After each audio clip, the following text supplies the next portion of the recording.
Bonsoir à tous, merci de suivre le 23h à la une de l'actualité. Le rideau est tombé à Bouaké sur les journées de l'administration agricole délocalisée couplée à la journée mondiale. Le monde agricole opte pour une agriculture moins pénible, plus performante et mieux valorisée. La cérémonie de clôture a enregistré la présence du président du Sénat.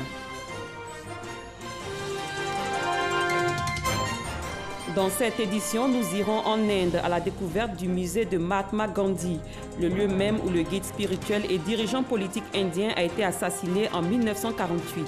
Ce musée retrace aussi l'histoire de l'indépendance de l'Inde.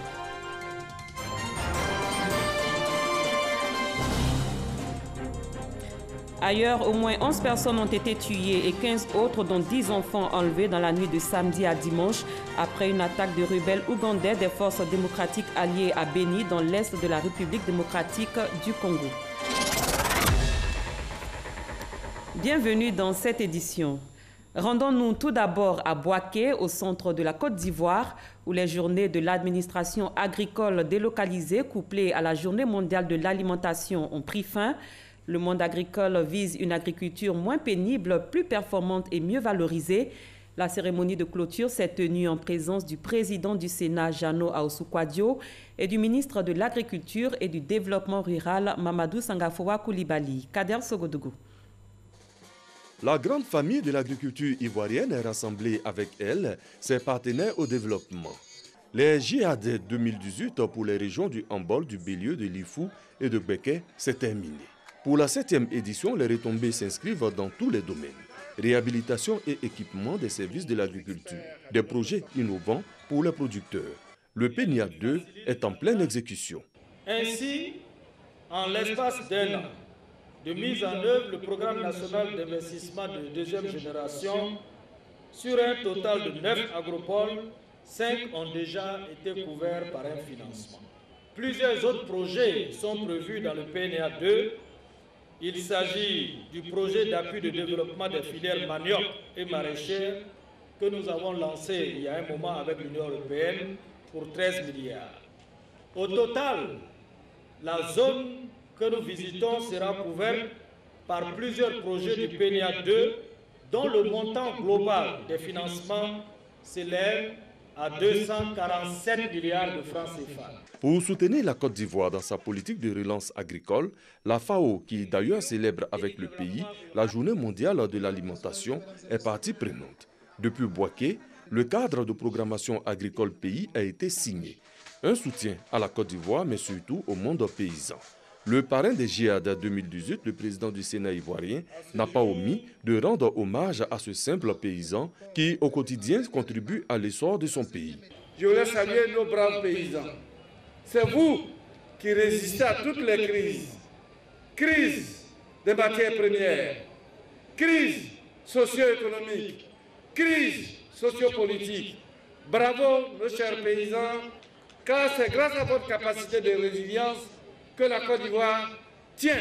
Médaille du mérite agricole pour les meilleurs agriculteurs, dont Daouda Soupafolo de Kouissé, Thio Fosier, actuel préfet de région de Béké. Des dons à moyens de mobilité et divers pour consolider les acquis. Une visite à des stands avant de se séparer. Rendez-vous en 2019 pour les JAD. Ici à Abidjan, précisément au plateau, s'est tenue jeudi dernier une journée de sensibilisation des cadres des secteurs publics et privés. Une rencontre qui a porté sur les normes comptables internationales intégrées dans le système comptable de l'harmonisation pour le droit des affaires en Afrique, SISCOADA révisé. C'est une initiative du Conseil national de comptabilité. Les explications de Nadia Edja et Cheikh Koni. 42, c'est le nombre d'innovations intégrées dans le système comptable de l'Organisation pour l'harmonisation du droit des affaires en Afrique, SISCOADA révisé.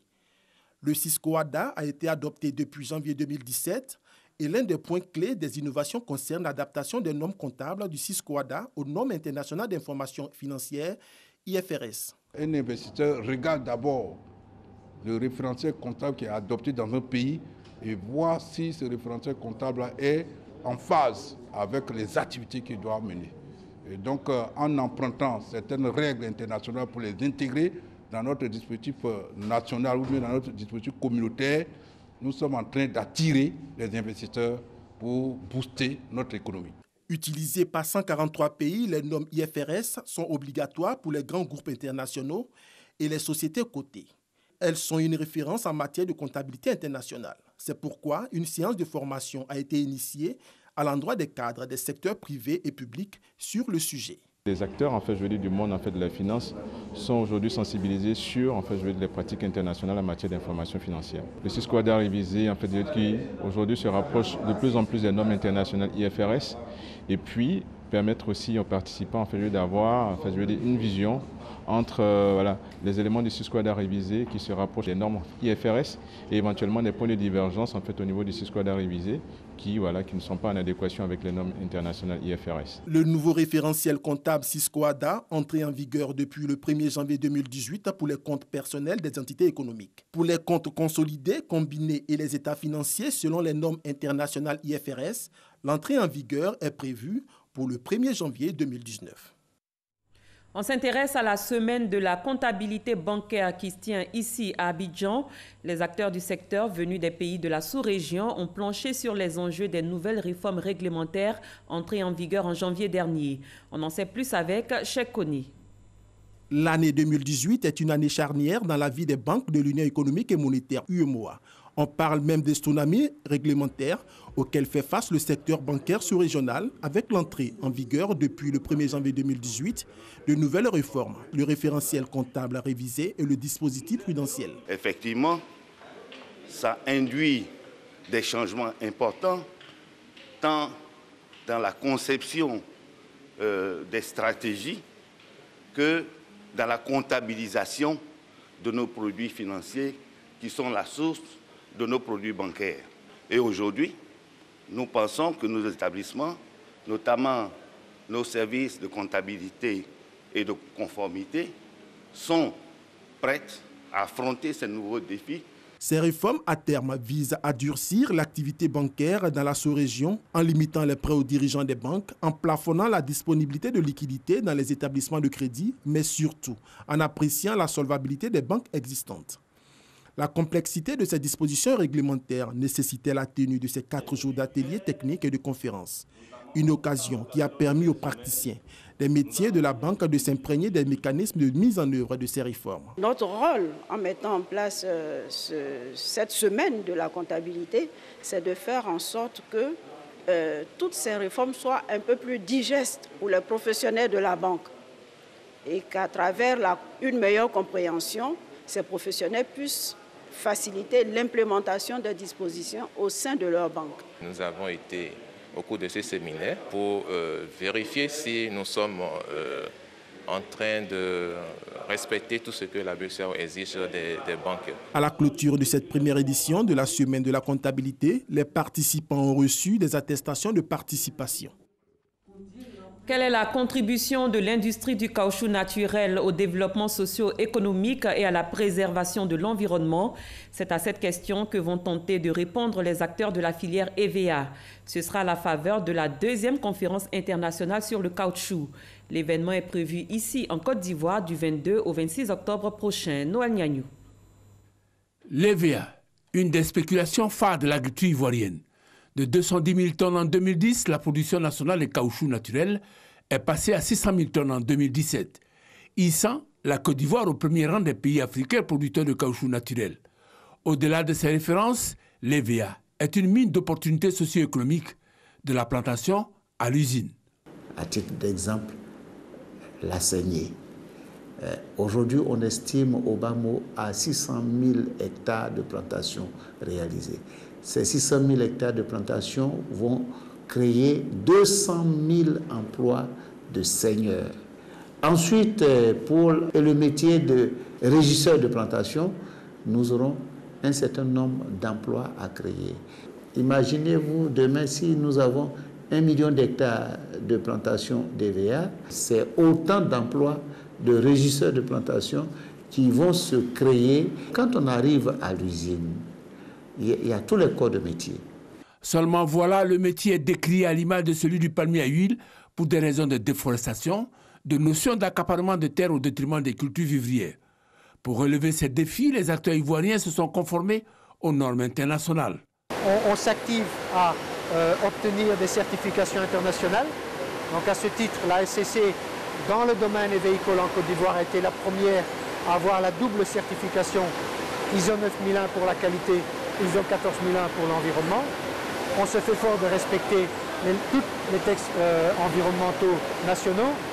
Fort de cette disposition prise, Sud Congo Caoutchouc a eu le prix d'excellence de la meilleure entreprise dans le domaine de la salubrité et de l'environnement.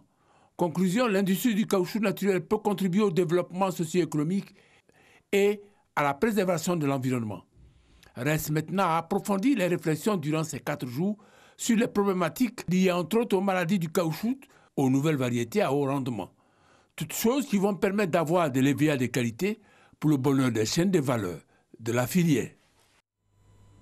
La migration clandestine était au cœur du magazine de ce dimanche. Alvor Assa a reçu Isiaka Konaté, directeur général des Ivoiriens de l'extérieur. Voici un extrait de leur entretien. La migration est un élément très complexe. Nous sommes en face d'une réalité avec laquelle il va falloir compter pour les années à venir. Nous sommes à 4822 personnes qui sont revenues exactement si nous prenons en compte le vol du 27 novembre 2015 pour lequel le chef de l'État avait instruit qu'un avion soit mis à disposition des Ivoiriens qui se trouvaient en situation d'extrême détresse en Libye pour revenir, ce qui nous met aujourd'hui au total de 4822. Certains viennent de 14 vols commerciaux et 15 vols charter, et ensuite il y a aussi ceux qui viennent par voie terrestre. Donc il y a quand même un effort qui est fait au niveau de la migration irrégulière. Tout ça aux frais de la Côte d'Ivoire?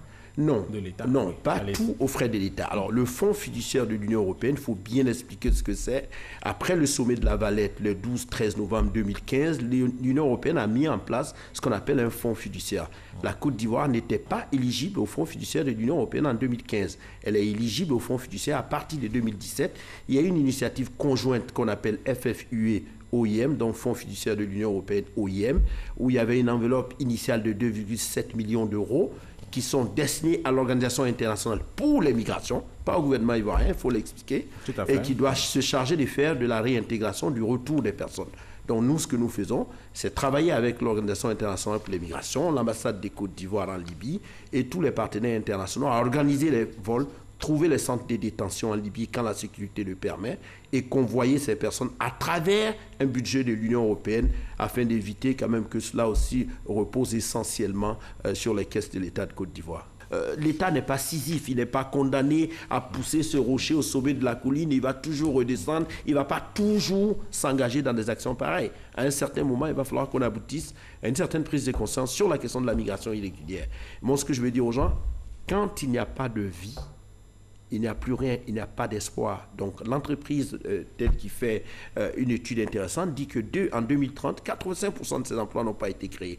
Il faut oser demain, il faut diversifier ces opportunités, il faut aller dans le domaine de l'agriculture. Seuls 5% des personnes revenues en Libye étaient dans le domaine de l'agriculture.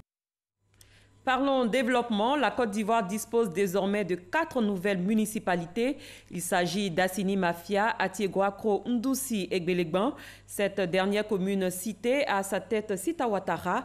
Elle entend hisser Gbélégbang au rang de centre économique et administratif de référence dans le Kabadougou. Mais quels sont pour l'heure les défis à relever à court, moyen et long terme pour cette municipalité? Des réponses avec Noël Niagnou. Ces femmes de Gbélégbang, mobilisées au lendemain des élections municipales au domicile de leur présidente, sont heureuses. Et elles ont raison. Une femme est élue maire de la commune, à la demande de la population reconnaissante en ses actions de développement avant l'avènement de cet outil de gestion locale. Par rapport à l'acte que Hadja Sita a posé avant d'être maire, les vieux ont décidé qu'elle soit retenue comme maire de Gbélégbang. Cette population est aussi consciente que seule l'éducation est porteuse d'espoir. Elle en a fait la priorité des priorités. Si aujourd'hui nous sommes là, c'est parce que nos parents nous ont éduqués, nous ont mis, il y a des enfants, on a des cadres, des hauts cadres qui font notre fierté aujourd'hui. Et à notre tour, nous voulons que l'éducation évolue pour que d'un jour à l'autre, le nombre de cadres augmente. Et en augmentant, il y aura beaucoup de bonheur pour Gbélégbang. Joignant l'acte à la parole, un collège a vu le jour à Gbélégbang et les premiers acquis sont éloquents. la proximité va bonifier le niveau de scolarisation parce que les difficultés à trouver des tuteurs très loin de cette zone, 70 km, sur piste, ce n'était pas donné. Et donc, ça faisait qu'à partir de la classe de CM2, les parents étaient découragés. Ils n'osaient même plus scolariser les enfants. Pour eux, la voie, c'était le transport, le commerce, etc. Les petits métiers. Mais avec cet établissement, l'espoir renaît. En amont de l'enseignement secondaire, l'enseignement primaire. Pour entretenir le bassin scolaire à ce niveau, une insertion primaire a vu le jour. L'encadrement porte ses fruits. Lorsque je prenais fonction, nous étions à 3500. Au niveau des enfants du CP1, aujourd'hui, le recrutement que je viens de faire, qui est encore en cours, je suis déjà à 1450 enfants. Et si vous jetez un coup d'œil un peu dans la ville, vous allez trouver que, on peut dire que Gbeleban est en chantier en matière d'école primaire. J'ai été obligé de demander au cadre de tout faire pour construire la 3e école. Et cette école même est en voie d'achèvement. Seulement voilà, ce tableau prometteur est menacé par les difficultés de logement des enseignants et autres fonctionnaires. Les cadres ont décidé d'aller au-devant de cette difficulté avec un outil, l'union des cadres de Gbeleban. Nous, à Gbeleban, les cadres ont fait ce qu'ils savent faire le mieux. C'est-à-dire, ils se sont assis, ils ont posé le diagnostic, ils ont mis au point le plan stratégique de développement local de Gbeleban, du département de Gbeleban, en collaboration avec le BNET. Et les initiatives sont là. À Gbeleban, les cadres ont compris très tôt la nécessité de construire. Mais cela ne suffit pas. Des cadres ont entrepris de construire des maisons à titre commercial, qui sont donc à la disposition de ces fonctionnaires qui arrivent. Nous avons, avec la SICOJ, avec les responsables de la SICOJ, entrepris de bâtir une cité. Au-delà de l'action des cadres pour rendre la vie agréable, à Gbeleban, les femmes souhaitent apporter leur contribution. Les femmes attendent de Madame le maire un accompagnement pour la production et la commercialisation du vivrier. Les jeunes ne sont pas en reste. Leur président lance un appel. Il faut que les jeunes comprennent que ce n'est pas pour tendre la main aux cadres ou bien aux politiciens que la réussite. Hein? Quand nous sommes assis dans les grès d'été, nous sommes à la merci des politiciens. Donc il faut faire vivre la mentalité de nos jeunes pour dire que lorsqu'on ne réussit pas à l'école, ce n'est pas une peine perdue. Un appel qui sera certainement entendu grâce à la bénédiction de l'imam de la localité et de son collège au service de la paix et du rayonnement de Gbeleban. C'est fait, Miss Côte d'Ivoire a reçu sa voiture 3 mois après son élection comme reine de la beauté ivoirienne. Sui Fatem a réceptionné les clés de son nouveau véhicule. Un acte qui renforce le partenariat entre le comité Miss Côte d'Ivoire et les sponsors, comme nous l'explique Issaïou. Aucune contestation possible. Élue Miss Côte d'Ivoire le 2 juin dernier, Sui Fatem a désormais un véhicule pour ses déplacements. La remise des clés a eu lieu au cours d'une somptueuse cérémonie à Marcory. C'est le fruit de mon effort, bien sûr, du travail que j'ai enduré, tout ce que j'ai pu faire. Donc c'est comme une récompense en fait, et c'est plus un symbole qu'une récompense. Cette récompense est le fruit d'un partenariat entre Miss Côte d'Ivoire et un sponsor, d'où la satisfaction du président du comité Miss Côte d'Ivoire. C'est vrai, ça a mis un peu de temps, mais ils attendaient un événement heureux, le lancement d'une autre marque pour pouvoir faire cette remise de voiture. Nous avons élu 5 jeunes filles pour représenter la Côte d'Ivoire. Et parmi celles-là, nous allons choisir une qui va nous représenter à l'international. Sui Fatem, qui a succédé à Manyalia Bané, aura la lourde tâche de représenter la Côte d'Ivoire dans plusieurs concours de beauté à travers le monde.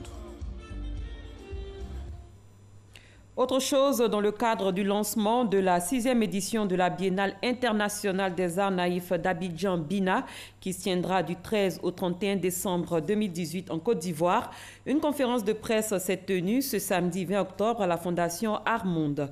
Il s'agissait pour l'initiateur de faire, entre autres, l'historique et d'exposer ses objectifs pour la 6e BINA 2018. On en parle avec Moustapha Diaby et Alvorassa. Après 4 ans d'absence, la Biennale internationale d'Abidjan, BINA, est de retour. Le directeur et initiateur de la BINA, le peintre Augustin Kassi, lors de la conférence de presse qui s'est tenue à la Fondation Art Monde, a annoncé la reprise des activités de la BINA. Cette 6e édition a pour thème Art naïf et mutation urbaine. Son objectif, faire de la Côte d'Ivoire le carrefour incontestable des arts naïfs en Afrique. Les arts naïfs sont un genre particulier dans le milieu, dans la sphère des arts en général. Les naïfs sont à la fois peintres, à la fois sculpteurs et, disons, dans la grande famille des arts plastiques. L'objectif que se fixe vraiment la Biennale des arts naïfs d'Abidjan, c'est vraiment faire d'Abidjan une plateforme tournante. Parce que toute l'Afrique pratique les arts naïfs. Mais il n'y a pas d'espace d'expression véritable, spécifique. Et donc c'est pour cela que la Biennale est créée pour faire d'Abidjan vraiment cette capitale africaine des arts naïfs. Un retour très attendu par les artistes plasticiens, nous a fait savoir Tano Mathieu, qui participe pour la 5e fois à la BINA. Il estime que c'est une bonne initiative, mais qu'il va falloir pour cette 6e édition mettre l'accent sur le transport des œuvres. Il faudrait que les choses soient vraiment bien définies. Surtout le transport des œuvres par exemple, des fois ça devient une situation compliquée pour les artistes. Donc, je pense que cette nouvelle édition, les gens vont beaucoup penser comment les œuvres des artistes vont arriver sur les sites d'expo. Et cette année, les organisateurs ont voulu que toutes les formes d'art visuel se retrouvent dans un même espace pour un partage d'expériences. Nous irons au-delà des frontières ivoiriennes pour retrouver de nombreux souvenirs personnels du Mahatma Gandhi au musée qui porte son nom. Le musée Mahatma Gandhi est le lieu même où il a été assassiné le 30 janvier 1948. Créé en 1959 à New Delhi, capitale indienne, il fait partie des 5 lieux commémoratifs sacrés envers Gandhi. En plus d'être tourné vers Gandhi, le musée retrace toute l'histoire de l'indépendance de l'Inde. Allons à sa découverte en compagnie d'Ami Sissoko. Birla Bhavan, c'est ici, dans cette somptueuse propriété en plein quartier résidentiel de New Delhi, que le père de la nation indienne, le Mahatma Gandhi, tombe sous les balles assassines de Nathuram Godse, un extrémiste indien, le 30 janvier 1948 à l'âge de 79 ans. Transformé en musée en 1973 à la mémoire de celui qui a mené l'Inde vers l'indépendance, ce lieu de tristes souvenirs est depuis incontournable à New Delhi. Il porte le nom de Gandhi Smriti ou le souvenir de Gandhi. Les derniers mots prononcés par Gandhi, c'était Hey Ram. Hey Ram, ça veut dire, Ram c'est un dieu, donc il a pris le nom de son dieu préféré, juste avant de mourir. Au-delà de tout ce qu'on apprend dans les livres, il faut vivre la réalité. Donc ce grand homme politique et spirituel qu'on appelle Gandhi, on a eu la chance aujourd'hui de vivre son histoire. Le Mahatma Gandhi, c'est un personnage qui a fait le tour du monde, surtout à cause de sa philosophie de non-violence, qui a inspiré beaucoup de leaders en Afrique et aux États-Unis, particulièrement Martin Luther King, qui a mené une lutte héroïque sans avoir une seule fois versé dans la violence. Donc nous retrouver dans la maison du père de la non-violence, c'est beaucoup d'émotions ressenties. C'est dans cette chambre, modestement équipée, que le Mahatma a passé les 144 derniers jours de sa vie.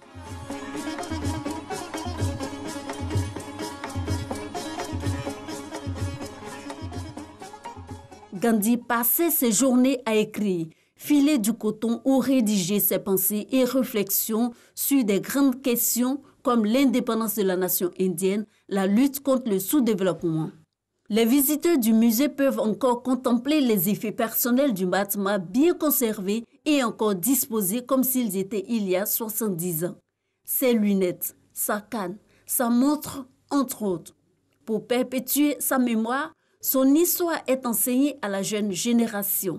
Sa vie et sa philosophie de non-violence retracées dans ce musée. C'est des choses qu'on a eu l'habitude de voir dans les livres, mais venir jusqu'au lieu même où l'histoire s'est passée, c'est vraiment émouvant, c'est très instructif.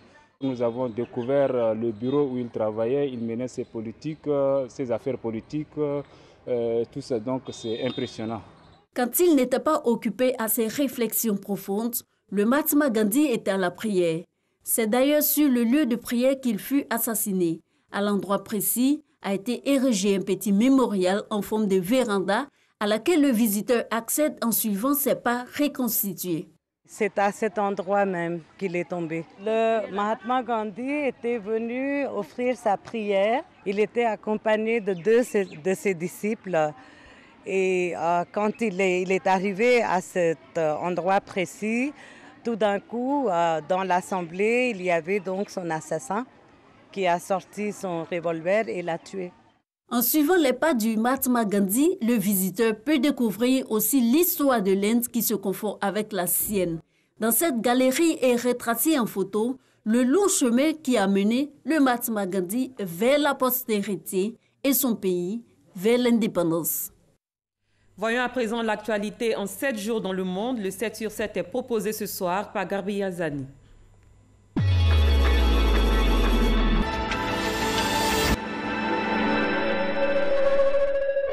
Des intempéries ont frappé le département de l'Aude dans le sud de la France. Le bilan était d'au moins 14 morts et de plusieurs blessés. L'Aude a été placée en vigilance rouge en raison des fortes pluies qui s'abattaient sur le département, entraînant notamment la coupure de nombreux axes routiers. Il s'agit d'une crue sans précédent dans cette région française depuis 1891.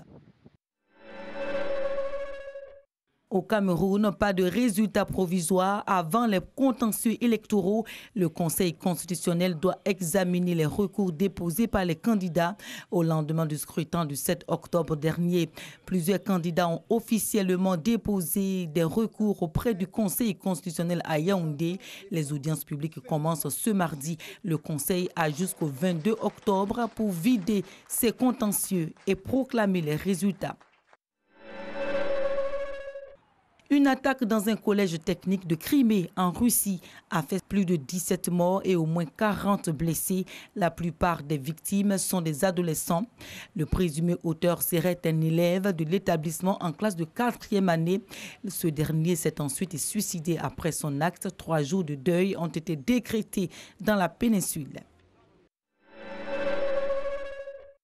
Au Bénin, l'homme d'affaires Sébastien Adjavon ainsi que 3 coprévenus ont été reconnus coupables de trafic international de cocaïne, une décision qui fait suite à la découverte en 2016 de 18 kg de cocaïne dans un conteneur destiné à l'une des sociétés de Sébastien Adjavon. Les 4 hommes écopent d'une peine de 20 ans d'emprisonnement et de 5 millions de francs CFA d'amende. Et puisqu'aucun d'entre eux n'était présent au procès, un mandat d'arrêt international a été émis contre eux. La défense a donc décidé d'interjeter appel. Les autorités afghanes ont décidé de repousser d'une semaine les élections législatives prévues samedi dans la province de Kandahar, située dans le sud de l'Afghanistan. Ce report fait suite à une attaque des talibans contre l'état-major sécuritaire provincial. 3 morts et 13 blessés, c'est le bilan de cette attaque. Le reste du pays a voté pour renouveler le Parlement afghan. Ce scrutin législatif est considéré comme un test crucial en vue de l'élection présidentielle de 2019. Jamal Khashoggi a été tué au consulat d'Istanbul. C'est la révélation faite ce samedi par Riyad. Le journaliste et opposant saoudien était porté disparu après une visite au consulat saoudien d'Istanbul le 2 octobre dernier. Le journaliste n'a plus donné signe de vie. 18 personnes ont été arrêtées dans le cadre d'une enquête ouverte. Le roi a ordonné la restructuration de la direction de l'Agence générale du renseignement. Au lendemain d'une attaque de rebelles à Matete au nord de Beni, dans la République démocratique du Congo, 15 personnes sont portées disparues, parmi lesquelles 10 enfants. Ce dimanche, des manifestations populaires ont éclaté dans la région pour protester contre les tueries à répétition à Beni. Depuis octobre 2014, la ville et le territoire de Beni sont la cible d'une série d'attaques attribuées aux rebelles ougandais musulmans des forces démocratiques alliées. Une note de tristesse dans cette édition. L'ancien directeur général du port autonome d'Abidjan est décédé ce dimanche dans la soirée dans une clinique de la place à la suite d'un malaise survenu à son domicile. Marcel Gossio, c'est de lui qu'il s'agit, était une figure de proue du Front populaire ivoirien. Il était âgé de 67 ans. Fin de cette édition. Merci de votre fidélité. Très bonne fin de soirée. À demain, même heure.